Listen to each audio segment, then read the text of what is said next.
ऊंचा घरा देखिले नीचा घरा देखिले बसहारा देखिले उदास।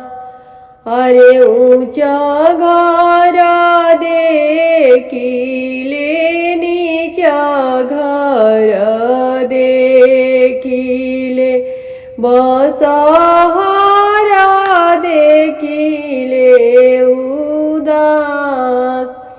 अरे ऐसन सुंदर बेटी कतहु न देखिले मोरा गुइया लहरे लायाग।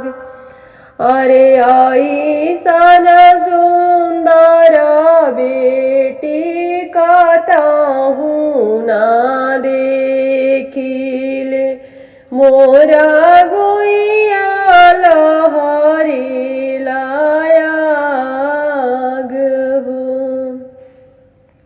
कोठावा ऊपर भैले बोलेली अपन पापा सुना धनी बचन हमार।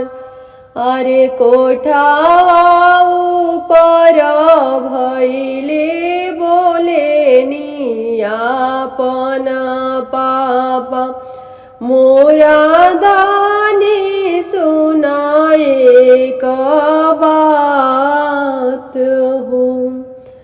अरे कोठावा ऊपर भैले बोलेनी अपन चाचा सुना दानी मोरा एक बाती हो।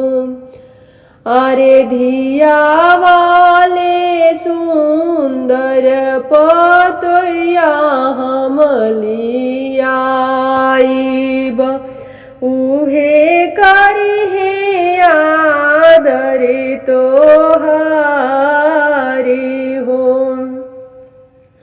अरे बेटी ले सुंदर बहु हम लाइब उहे करी है आदर तोहारी हो।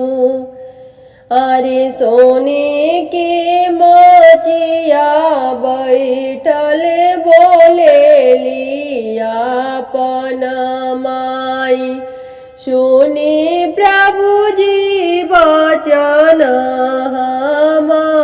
हमारी हो। अरे धियावा के साध पतोया ना पूरइहन उलटी के दी है जवाब हो। अरे धियावा के साध पतोया ना पूरइहन उलटी के दी है जवाब।